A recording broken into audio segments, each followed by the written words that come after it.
বা কাছাকাছি একটা সময় সব শেষ আপনার করেছিলাম, লাইভ করেছিলাম। তারপরে ঘুমাতে গিয়েছি, পরিস্থিতি দেখলাম, বুঝে টুঝে যেটুকু বুঝলাম বুঝে তারপরে ঘুমাইতে গেলাম। ঘুম থেকে উঠে কিছুক্ষণ আগে লম্বা একটা ঘুম দিয়েছিলাম, উঠে নাস্তা টাস্তা করলাম। উঠে তারপরে চিন্তা করলাম যে আমাদের অনেক শুভাকাঙ্ক্ষী আছেন, তারা অনেক হতাশায় আছেন, তাদের জন্য কিছু কথা বলা দরকার। সেই সাথে যারা অনেক খুশি, যারা অনেক ধরনের মজার মজার ট্রল করছে, তারপরে মজাক নিচ্ছে আর কি, তো এরকম কিছু লোকজন আছে, তাদের ব্যাপারে কিছু কথা বলার জন্যই আসলে আসা। ধরেন আজকে একটা নির্বাচন হয়েছে, এটা কিন্তু 1973 সালের নির্বাচন না, বাংলাদেশের মানুষের চোখের সামনে একটা নির্বাচন হয়েছে। আপনার মনে করার কোনো কারণ নাই যে আমরা এই দেশে ভেসে এসেছি, আমাদেরকে এই দেশের মানুষ চিনে না, আমরা এই দেশের মানুষ, আমরা কি বলতে চাই, কি বলেছে, কি বুঝাইতে চেয়েছে সেটা মানুষ বুঝে না, এটা মনে করার কোনো কারণ নেই। চোখের সামনে যা হওয়ার হয়েছে, যেটা হয়েছে, আজকে যেটা বলছি কালকে সেটাই বলবো, আগেও সেটাই বলেছি, ওই জায়গাতেই থাকবো। আপনি মনে করে লাভ নাই যে কালকে তারেক রহমানরে যারা গালাগালি দিয়েছে, লন্ডনে আছে, চেনে না, এখানে বসে আপনার এই বিরিয়ানির দোকান থেকে টাকা খায়া তারপরে তারা এখন যারা এই ফেসবুকে পোস্ট মারে, নানান ধরনের মজা টজা করে। আরে বেটা, জামাত ইসলাম ফেল করেছে না পাশ করেছে, এটা দিয়ে আমার কোনো লাভও হবে না, আমার ব্যক্তিগত কোনো লসও হবে না। এই দেশের ক্ষতি হয়েছে। চোর, বাটপার, দুর্নীতিবাজ এরা যদি দেশ চালায়, সেই দেশ কোনোদিন ভালো চলবে না। অনেক মানুষই অনেকেই বলেন যে ভাই আপনি সরাসরি কেন বিএনপির বিরুদ্ধে হঠাৎ করে গেলেন, আপনি তো বিএনপির লোকই ছিলেন। ভাই আমি আওয়ামী লীগের সময় আপনাদেরকে একটা জিনিস বলেছি, আমার কিন্তু ভাই দুর্নীতি নিয়ে কোনো সমস্যা না। এই যে বিএনপিতে দেখেন না, আপনাদের লিখে দিলাম যারা অনেক মজা টজা করছেন, অনেক খুব ভাবসাব নিচ্ছেন, এমপি হয়েছেন, এবারটা এমপি হওয়ার উদ্দেশ্যটা কি রে তোর? তুই চুরি করার জন্য, জাস্ট চুরি করার জন্য এমপি হয়েছিস, উপর শ্রেণীর এই চোর।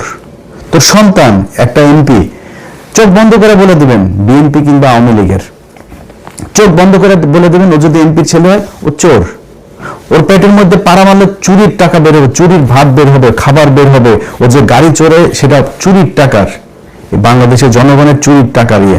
ওর বাপ এত টাকা বেতন পায় না যে ছেলেরে অস্ট্রেলিয়া, ইউকে, ইউএসএ সেখানে নিয়ে পড়াশোনা করে।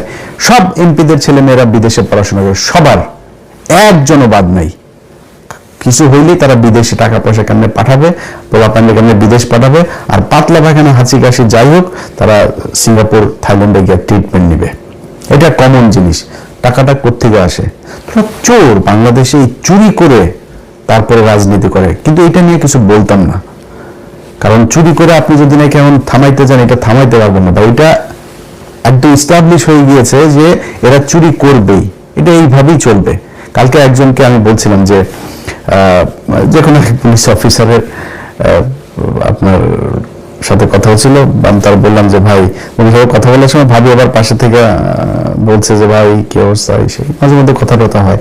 তা আমি ভাবি সালাম, ওই ভাই তো ভোটটা দিবে না, দাঁড়িপাল্লা আপনি কিন্তু দিবেন। তো উনি এই ইয়েরে বললো, ওনার হাজবেন্ড আমার আবার বললো যে ভাই আমরা দাঁড়িপাল্লায় ভোট দিতে পারবো না, এটা আমাদের এই উপরের একটা হয়েছে, সিদ্ধান্ত হয়েছে যে আমরা এই দাঁড়িপাল্লায় ভোট দেবো না, ধান শীত। আমি বললাম কেন এটা এত হলেন করে না, হয় আমরা এটা যদি তার দাঁড়িপাল্লা যদি আসে তাহলে আমাদের সমস্যা হবে। মানে বুঝছেন তো, ওই ঘুষ খাবে, ওইটা ও একদম এই মাইন্ডের ভিতরে, মাথার ভিতরে ঢুকিয়ে রেখেছে যে ও ঘুষ খাইয়েই মরবে, ওর ঘুষ দিয়েই চলতে হবে, ও সৎ হবে, এই চিন্তা ভাবনা ওর মাথার ভিতরে নাই। এ নাকি তার আরো ঊর্ধ্বতন কিছু অফিসার সহ নাকি তারা এই করেছে, না জামাত ইসলামে আসতে দেওয়া যাবে না। এই হয়েছে গিয়া মানে বাংলাদেশের অবস্থা। এই জায়গা থেকে আপনি রাতারাতি চলে আসবেন। আসসালামু আলাইকুম। আমাদের অনেক শুভাকাঙ্ক্ষী, তাদের অনেকের ফোন পেয়েছি কালকে থেকে এখন পর্যন্ত, অনেকে টেক্সট করেছেন, অনেকের ফোন ধরেছি, অনেকের ফোন ধরিনি। মানসিকভাবে তো একটু নিশ্চয় বিধ্বস্ত অবস্থাতে আছে, অস্বীকার করার কিছু নাই। এখন প্রশ্ন হলো যে গতকালকে আপনাদের বাংলাদেশ সময় যখন দুপুর 12টা আমাদের তখন এখানে না সরি আপনাদের এখানে যখন দুপুর এই রাত 12টা, আমার এখানে তখন দুপুর 1টা বাজে। তো আমার 1টায় আপনার 12টা বাজে, আমি রাত আপনাদের দুপুর 12টায় সম্ভবত কাছাকাছি একটা সময় সব শেষ আপনার করেছিলাম, লাইভ করেছিলাম। তারপরে ঘুমাতে গিয়েছি, পরিস্থিতি দেখলাম, বুঝে টুঝে যেটুকু বুঝলাম বুঝে তারপরে ঘুমাইতে গেলাম। ঘুম থেকে উঠে কিছুক্ষণ আগে লম্বা একটা ঘুম দিয়েছিলাম, উঠে নাস্তা টাস্তা করলাম। উঠে তারপরে চিন্তা করলাম যে আমাদের অনেক শুভাকাঙ্ক্ষী আছেন, তারা অনেক হতাশায় আছেন, তাদের জন্য কিছু কথা বলা দরকার। সেই সাথে যারা অনেক খুশি, যারা অনেক ধরনের মজার মজার ট্রল করছে, তারপরে মজাক নিচ্ছে আর কি, তো এরকম কিছু লোকজন আছে, তাদের ব্যাপারে কিছু কথা বলার জন্যই আসলে আসা। ধরেন আজকে একটা নির্বাচন হয়েছে, এটা কিন্তু 1973 সালের নির্বাচন না, বাংলাদেশের মানুষের চোখের সামনে একটা নির্বাচন হয়েছে। আপনার মনে করার কোনো কারণ নাই যে আমরা এই দেশে ভেসে এসেছি, আমাদেরকে এই দেশের মানুষ চিনে না, আমরা এই দেশের মানুষ, আমরা কি বলতে চাই, কি বলেছে, কি বুঝাইতে চেয়েছে সেটা মানুষ বুঝে না, এটা মনে করার কোনো কারণ নেই।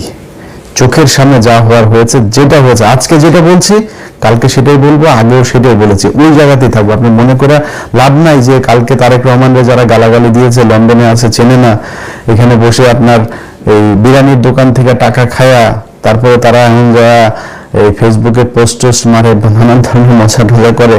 আরে বেটা, জামাত ইসলাম ফেল করেছে না পাশ করেছে, এটা দিয়ে আমার কোনো লাভও হবে না, আমার ব্যক্তিগত কোনো লসও হবে না। এই দেশের ক্ষতি হয়েছে। চোর, বাটপার, দুর্নীতিবাজ এরা যদি দেশ চালায়, সেই দেশ কোনোদিন ভালো চলবে না। অনেক মানুষই অনেকেই বলেন যে ভাই আপনি সরাসরি কেন বিএনপির বিরুদ্ধে হঠাৎ করে গেলেন, আপনি তো বিএনপির লোকই ছিলেন। ভাই আমি আওয়ামী লীগের সময় আপনাদেরকে একটা জিনিস বলেছি, আমার কিন্তু ভাই দুর্নীতি নিয়ে কোনো সমস্যা না। এই যে বিএনপিতে দেখেন না, আপনাদের লিখে দিলাম যারা অনেক মজা টজা করছেন না, অনেক খুব ভাবসাব নিচ্ছেন, এমপি হয়েছেন, এবারটা এমপি হওয়ার উদ্দেশ্যটা কি রে তোর? তুই চুরি করার জন্য, জাস্ট চুরি করার জন্য এমপি হয়েছিস, উপর শ্রেণীর এই চোর। তোর সন্তান একটা এমপি, চোখ বন্ধ করে বলে দিবেন বিএনপি কিংবা আওয়ামী লীগের, চোখ বন্ধ করে বলে দিবেন ও যদি এমপির ছেলে হয় ও চোর। ওর পেটের মধ্যে পাড়া মারলে চুরির টাকা বের হবে, চুরির ভাত বের হবে, খাবার বের হবে, ও যে গাড়ি চড়ে সেটা চুরির টাকার, বাংলাদেশের জনগণের চুরির টাকা দিয়ে। ওর বাপ এত টাকা বেতন পায় না যে ছেলেরে অস্ট্রেলিয়া, ইউকে, ইউএসএ সেখানে নিয়ে পড়াশোনা করে। সব এমপিদের ছেলে মেয়েরা বিদেশে পড়াশোনা করে, সবার, একজনও বাদ নাই।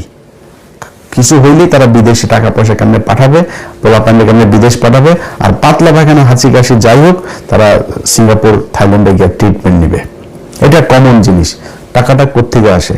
তোরা চোর, বাংলাদেশে এই চুরি করে তারপরে রাজনীতি করে। কিন্তু এটা নিয়ে কিছু বলতাম না, কারণ চুরি করে আপনি যদি নাকি এখন থামাইতে যান, এটা থামাইতে পারবেন না। এটা একদম ইস্টাবলিশ হয়ে গিয়েছে যে এরা চুরি করবেই, এটা এইভাবেই চলবে। কালকে একজনকে আমি বলছিলাম যে যে কোনো পুলিশ অফিসারের আপনার সাথে কথা হচ্ছিল, আমি তার বললাম যে ভাই, উনি কথা বলার সময় ভাবি আবার পাশে থেকে বলছে যে ভাই কি অবস্থা, সেই মাঝে মধ্যে কথা টথা হয়। তো আমি ভাবি সালাম, ওই ভাই তো ভোটটা দিবে না, দাঁড়িপাল্লা আপনি কিন্তু দিবেন।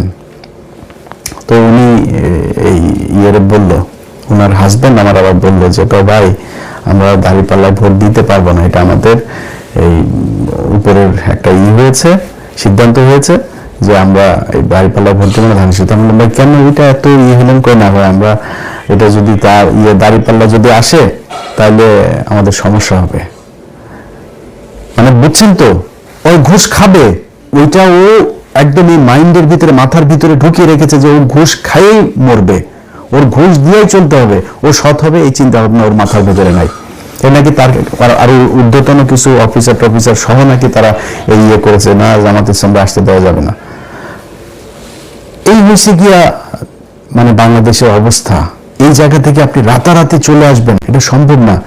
এরা করে, আরে বাবারে বিএনপি এসেছে, বিএনপি, তোর সমস্যা কি, তোর লাভটা কি? ধান্দাবাজি করবি, এখানে বসে বিরিয়ানির দোকান থেকে টাকা খাইতি, এখন ওইখানে যায় বাংলাদেশে যায় 5 স্টার হোটেলে যারা টেম্পু থেকে টাকা টুকা উঠাবে ওদের কাছ থেকে তোরা চান্দা নিয়ে খাবি।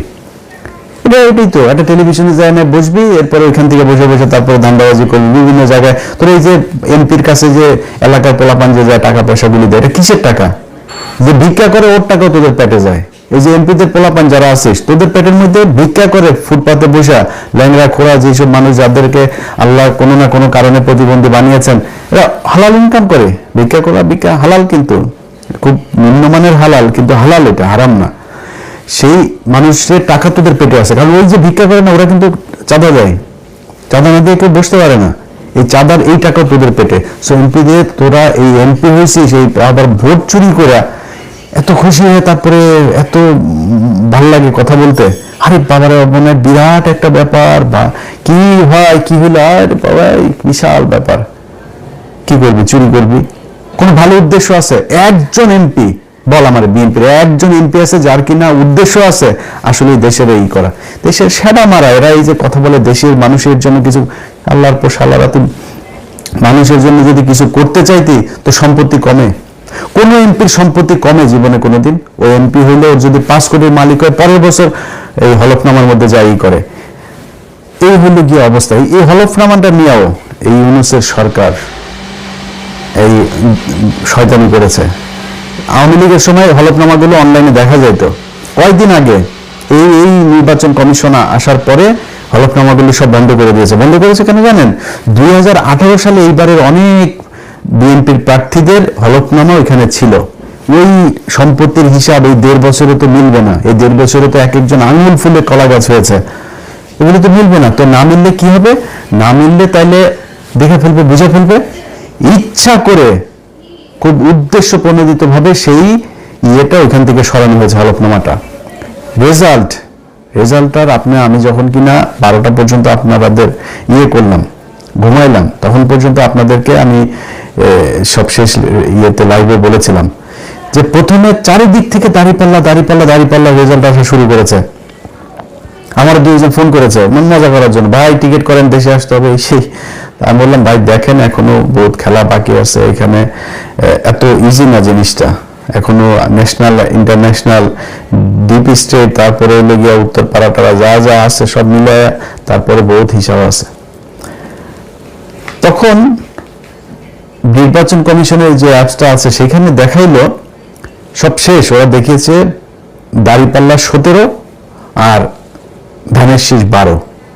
প্রথমে কিন্তু 5টা না 6টা সব দাঁড়িপাল্লা, এরপরে সব শেষ এসে দাঁড়াইলে হলো আপনার দাঁড়িপাল্লা হলো এই 17 আর ওরা 12। হঠাৎ করে অ্যাপসটা বন্ধ হয়ে গেল, ওইখানে আর কোনো কিছু দেখায় না, কিচ্ছু দেখা যায় না। আমি আপনাদেরকে এখনো দেখাই, সেখানে আপনারা যদি যান আপনারা নিশ্চয়ই অনেকেই এই অ্যাপসের ব্যাপারে আপনাদের জানা আছে। এই যে দেখেন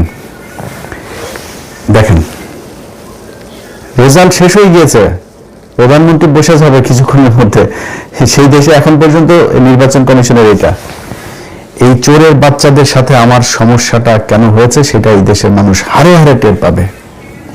এই চোরের বাচ্চারা আসার পর থেকে শুরু থেকে এরা জাউরানি শুরু করেছে।